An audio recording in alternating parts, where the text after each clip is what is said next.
red ear, bluegill, any sunfish, cleaning them is all done about the same way. This is the simplest, most common method for cleaning a bluegill. We're just gonna fillet it, and we start right under the pectoral fin, and we make a single cut, and we go down to the spine. Now you wanna have the knife rocked forward like this so that you don't puncture the gut cavity. Okay, that's step one.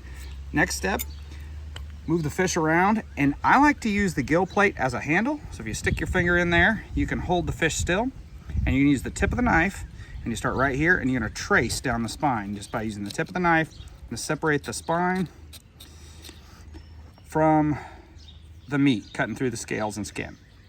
Now when you get here just past the anus, you're gonna make a plunge cut, and it's important to stay on top of the spine when you make this plunge cut.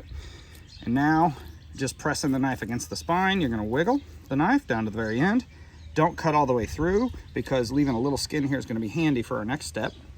But now we take take your thumb and peel this forward just a little bit.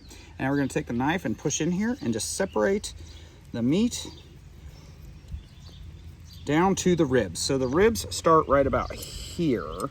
So we're separating the meat till we hit the ribs, and listen, hear that? Real gently rub across it. You can tell when you hit the ribs. You don't want to go through the ribs.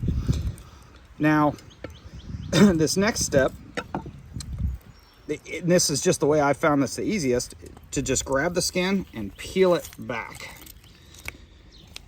That's the fastest way. And now the final step is just to fillet the meat off of the skin.